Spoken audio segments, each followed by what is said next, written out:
जय श्री कृष्णा। राधे राधे। नमस्कार दोस्तों, स्वागत है आप सभी का हमारे YouTube चैनल पर। आज हम रउरा लोग के सुनाम जितिया व्रत के भोजपुरी कथा के पूरा जरूर सुने लोग। अगर अच्छा लगी तो आगे दूसर के लगे भी शेयर करें लोग। तो प्रेम से बोली जीउत भगवान की जय। कहानी ऐसन बाकी कोई एको गांव में ननद और भाभी रहत रही है। ननद शादीशुदा रही है और ननद भौजाई दोनों जन मिलके जीवित पुत्रिका के व्रत करत रहे लोग। जब भी जीवतिया के पर्व आई तो ननद का करियन ससुरारी से 2-4 दिन पहले जीवतिया व्रत के 2-4 दिन पहले अपन नैहर चलावत रही है। ये सोच के कि ससुराल में अगर हम रहेम तो जीवतिया व्रत रही तो भूखले में हमके सारा काम काज करे पड़ी। यह सोच के वो नैहर चल आवत रही है और अपन नैहर में महारानी के जैसे रहत रही है। आराम से दिन भर सुतर रहियन, कोई काम धाम तक करियन ना। सोचियन हमार भौजाई तो बढ़ले बड़ी तो हम काहे खातिर काम करी। कभी अपन भौजाई के मदद ना करत रही है, लेकिन भौजाई तो दिल के बहुत अच्छा रही है। अपन ननद के हरकत पर उनका थोड़ा भी बुरा ना लगत रहे। वो बहुत मानत रही है अपन ननद के। अब जब भी जितिया के व्रत आई तो दोनों ननद भाभी विधि विधान के साथ जितिया के व्रत करत रही है। लेकिन ननद का करत रही है पता बरुआ लोग के। ननद का करत रही, नहा खाए के दिन तो अच्छा से नियम करते रही है, काहे कि नहाए खाए के दिन तो रात के खाना खाए ले जाला रहल। भोर में 3 बजे जब हमने के जीवित भगवान के भोजन देनी तो भी भोजन दे दिली। भोजन दे के बाद भरपेट भोजन खाई ली। ऐसे तो हमने के भी करे नी, सभी कोई करे नी। 3 बजे जीवित भगवान के भोजन दे के पूजन करके फिर हमने के भी भोजन करे नी और अपन मुंह के अच्छा से साफ करे नी। वो लोग भी ऐसे ही कैलक लोग। अब तो रहे निर्जला व्रत। दिन भर ननद और भाभी दोनों जन मिलके उपवास रहेला लोग और शाम के समय में नहा धोआ के जीवित भगवान के पूजा करेला लोग और कथा के सुनेला लोग। अब जब रात होला तो का होला पता बा? ननद आपन एगो कमरा में सुतल रहेली और भौजाई आपन दोसर कमरा में सुतल रहेली। अब होला ई कि घर परिवार खातिर तो खाना पीना बनले रहे। 2 जन व्रत रहे ना, ननद और भाभी, तो घर में और भी आदमी रहे ना, सास ससुर सब कोई तो बा। वो लोग खातिर तो खाना बनाए के रहे तो खाना बनल रहे। अब खाना बनल रहे तो का होला, जब रात होला नु भौजाई तो सोच जाली आ ननद आधा रात के उठ के का करेली, पेट भर के खाना खा लेली और पानी पी के सुत जाली। अब ऐसे करे से का होला, ननद के तो व्रत टूट गई। अब व्रत टूटे से का भइल कि ननद जब भी गर्भ धारण करत रही है उनकर जीवतिया व्रत के प्रभाव से बेटा तो होत रहे, लेकिन बेटा 4-5 दिन जी के मर जात रहन। लेकिन उधर भौजाई उधर विधि विधान से जीवतिया के व्रत करेली, इसलिए उनकर गर्भ धारण होला था, उनकर भी पुत्र होला। जीवित भगवान की कृपा से भगवान उनकरा के भी बेटा दिलन, लेकिन उनकर बेटा बहुत सुंदर स्वस्थ हष्ट पुष्ट होला और उनकर बच्चा के आयु लंबा भी होला। अब तो ऐसे ही दिन बीते लगेला। अब जब भी जीवतिया के व्रत आई तो ननद वैसे ही करिहन। जीवतिया के व्रत तो करिहन, लेकिन आधा रात के का करिहन कि भर पेट लुका के भोजन करके पानी पी के सो जइहन। यही कारण से ननद के कोई भी संतान जियत ना रहे। उनका गर्भधारण ठीक होते रहे, भगवान की कृपा पुत्र होते रहे, लेकिन व्रत के अधूरा करे के कारण उनकर बेटा भी 2-4 दिन जी के मर जात रहे। अब तो सास ससुर सोचेलन का बात बा कि हमनी के पतोहिया जीवतिया व्रत करतारी, फिर भी जीवित भगवान कहाँ सुतल बने कि इनकर बेटा होते होते मर जाता और इनकर भौजाई के तो ठीक है इनकर बेटा जियता लोग, फिर हमार पतोहिया के साथ ऐसे काहे होता। ये नैहर जातरी लागता, यही कारण इनकर बेटा जियत नहीं खे। यही सोच के सास ससुर कहेला लोग, सुनाए कन्या, ई साल तू नैहर मत जइह, ई साल तू ससुराल में रह के जीवतिया के व्रत कर। तू नैहर में जा तरु जीवतिया के व्रत कर तरु, तहर बेटा तो ठीके होता, लेकिन बेटा 2-4 दिन जी के मर जात रहन। आ तहर भौजाई के देखा लइका कितना बड़ भइल बरन, तहर साथ ऐसा काहे होता। लागत तहार नैहर तारा के सूट नहीं करत। एक काम कर, तू इस साल ससुराल में ही जीवतिया के व्रत कर, का पता तहार बच्चा जी जाओ। अब जब ई साल आइल तो ई साल के जीवतिया व्रत आइल तो ननद तो अपन ससुराल में जुतिया का व्रत करेली और भौजाई भी अपन ससुराल में ही रहेली। वो तो वहीं पे जुतिया व्रत करेली। लेकिन ननद के चाल तो ठीके ना भई रहे।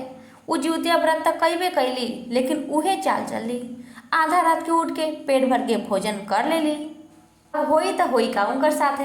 अब उहे भई फिर से जब गर्भ धारण कैली बेटा तो होला लेकिन 4-5 दिन जी के मर जाला। अब सास ससुर पूरा परेशान हो गईलन जी का बात बा, हमार कन्या के लइकवा जियत काहे नइखे। ई जुतिया व्रत करे से लइकन के तो आयु लंबा होला, तो फिर हमार कन्या के साथ उल्टा काहे होता। ई कारण के पता लगाए पड़ी। यह पता लगाए खातिर सास ससुर लोग का करेला लोग। उहे गांव के कुछ दूर में एगो बाबा के आश्रम रहे। दोनों सास ससुर मिलके उहे बाबा के आश्रम में गए लोग। बाबा के गोर छुके प्रणाम करल लोग और अपन पतोहिया के सारा कहानी बाबा से सुनावल लोग। तो बाबा तो बहुत ज्ञानी रहनी। हाँ, उहे समय बाबा अपन आँख के बंद करके ध्यान लगा के देखेनी तो उनकर तो सारा कहानी मालूम चल जाला। जो उनकर पतोहिया तो जुतिया के व्रत करेली लेकिन अधूरा करेली तो उनकर बेटा कैसे जीहन। अब साधु बाबा कहेनी राउर पतोहिया तो जुतिया का व्रत ठीके करेली लेकिन अधूरा करेली। वो का करेली, निर्जला व्रत के दिन राति खाने पेट भर के खाना खा के पानी पी के सुत जाली। तो उनकर साथ अब का होई रुआ लोग बताई। राउर पतोहिया तो व्रत के तोड़ देता रही और झूठ मूठ के कहेली हम व्रत करतानी। इतना दिन से उनकर साथ ऐसा होता। उनकर बेटा 2-4 दिन तक जियता। उनकर अभी भी अकल ठिकाने ना आई। आपन पतोहिया से बोली रुआ लोग वो अगर जितिया के व्रत विधि विधान के साथ नियम पूर्वक करिहन तो उनकर बेटा जरूर जी जइहन। जीवत भगवान की कृपा जरूर है उनकर पे। उनकरा के समझाई उनकर सभी मनोकामना पूर्ण होई। अगर जितिया का व्रत नियम पूर्वक करिहन भगवान के प्रसन्न करिहन तो उनकर भी मनोकामना पूर्ण जरूर होई। अब साधु महाराज के बात सुन के सास ससुर घर में आएला लोग। मन उदास करके आएला लोग कि हमार कन्या कैसन निकल गई। ये व्रतो करेले तो कैसे करेले। आधा रात के उठ के भोजने कर लेतिया। अब सास ससुर का करेला लोग, नैहर में फोन कर देला लोग कन्या के। उनकर भौजाई को बुलाएला लोग और उनकर भौजाई के सारा कहानी बताएला लोग कि राउर ननद ऐसे करके व्रत करेली। जितिया व्रत तो करेली लेकिन निर्जला व्रत के दिने राति खाने भोजन करके सूत जाली। यही कारण उनकर बच्चा जियते नइखे। भौजाई कहेली अच्छा ऐसन बात बा, ठीक बा। इस साल जब जितिया व्रत होई ना हमें चले अपन ननद के लगे और वहीं पे रह के हम अपन ननद के साथ ही रहे और उनकर पे नजर रखें और नियम पूर्वक उनकर से भी जितिया के व्रत हम करवाएं। रुआ लोग चिंता मत करी, सब कुछ ठीक हो जाई। फिर भौजाई अकेले में अपन ननद के सारा बात बताईली और उनकरा के समझाईली कि देखी ननद जी रुआ का करतानी। रुआ जितिया के इतना साल से व्रत करतानी और रुआ रात के भोजन कर लेतानी। राउर संतान तो जियते नइखे। रुआ व्रत के तुरतानी तर और बच्चा कैसे जी बताई। ऐसे करल ठीक नइखे। भगवान के व्रत नियम पूर्वक श्रद्धा भक्ति के साथ करल जाला। आदमी तो व्रत डर डर के करेला और रउरा भोजने कर लेनी। जितिया व्रत के दिन तो जौन दिन हमने के निर्जला उपवास रहेनी वो दिन तो एगो खरो ना तुरेनी और तू भोजने कर लेलू, पानी पी लेलू। तहार दिखत नहीं कि आँख से कि तहार बच्चा 2-4 दिन जी के मर जाता, तब तू ऐसा पाप करते आवता रू। ई साल ध्यान रख हम तहार साथ रहें और तहार साथे व्रत करें। तू भी नियम पूर्वक विधि विधान से व्रत कर। जीवत भगवान के लगे हाथ जोड़ और माफी मांग जे हे जीवत भगवान अब से जो गलती कैनी आगे से अब ऐसा कोई गलती ना हुई। हम नियम पूर्वक विधि विधान के साथ और व्रत करें और कथा के श्रवण करें। हमार गलती के माफ करी। अब तो ननद भी प्रतिज्ञा कर लेली हे भाभी हमार से गलती हो गई, हमरा के माफ कर दो। अब से हम भी अगले साल जितिया के व्रत के नियम पूर्वक विधि विधान के साथ करें। इतना कहे के ननद अपन सास ससुर के लगे जाएली। उनकर भी पैर छू के माफी मांगेली। हे सासू जी हे ससुर जी हमसे बहुत बड़ा गलती हो गल बा, हमसे बहुत बड़ा पाप हो गल बा, हमरा के माफ कर दी और हमरा के आशीर्वाद दी कि अगला साल के जितिया व्रत हम नियम पूर्वक विधि विधान से कर सकी। हमरा के शक्ति दी, हमरा के बुद्धि दी। अपन कन्या के बात सुन के सास ससुर के गुस्सा शांत हो जाला, उ लोग माफ कर देला और उ लोग आशीर्वाद देला। ठीक बा कन्या जा, भगवान तहार सब मनोकामना के पूर्ण करिहन, तारा के इतना शक्ति दिहन कि तू जिउतिया व्रत के विधि विधान से कर सकबो।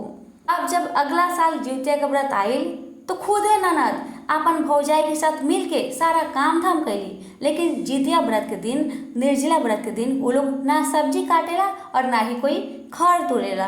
नियम पूर्वक विधि विधान के साथ व्रत करेला लोग। शाम के समय में नदी में नहा के पूजा पाठ करके अपन गला में जिउतिया पहनेला लोग। ननद खाली धागा पहनेली और भौजाई जिउतिया एगो पहनेली, काहे कि उनकर एगो बेटा रहे ना, जेकर बेटा रहेला उ जिउतिया पहनेला और जेकर बेटा ना रहेला उ सिर्फ जिउतिया के धागा पहनेला।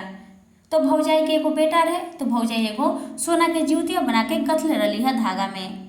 इस साल ननद बहुत विधि विधान के साथ जीउत भगवान के पूजन करेली, कथा के श्रवण करेली और जीउत भगवान से प्रार्थना करत रहेली, हे जीउत भगवान हमार जितना भी गलती भूल बा सबके क्षमा करी और हमार मनोकामना के पूर्ण करी। इस बार त ननद पूरा विधि विधान के साथ जिउतिया का व्रत करेली। दिन भर रात भर जीउत भगवान से प्रार्थना करत रहेली, उनकरे ध्यान लगा के रहेली। ई बार के व्रत से त जीउत भगवान बहुत प्रसन्न भइनी। फिर दोनों ननद भाभी सुबह जब होला घर में पूजन पाठ करके गरम गरम भोजन बना के पारण करेला लोग। और पारण करे के बाद कुछ दिन बाद फिर ननद गर्भ धारण करेली। इस बार उनकर बच्चा तो बेटा होला, स्वस्थ होला, हष्ट पुष्ट होला और जी जाला। अब त ननद के खुशी के ठिकाना ना रहे। ननद अपन ससुराल में खुशी पूर्वक रहे लगली और हर साल नियम पूर्वक जीउत पुत्रिका के व्रत करे लाग गई और गांव में ये बात फैला दिली कि जे भी माई जीउत पुत्रिका के व्रत करो, नियम पूर्वक करो, श्रद्धा भक्ति से करो, उनका सभी मनोकामना जीउत भगवान जरूर पूरा करे। हे जीउत भगवान, जैसे रोरा ननद पे कृपा कैनी, उनकर गलती की क्षमा कैनी, वैसे ही जितना माताएं जीउत पुत्रिका के व्रत करेली, अगर उनकर से कभी गलती से भी गलती हो जाओ ओकरा के माफ करी, उनकर संतान के रक्षा करी। जेकर संतान बा ओकर संतान के रक्षा करी, जेकर संतान नहीं के ओकरा के संतान दी। तो प्रेम से बोली जीउत भगवान की जय, जीउत मैया की जय।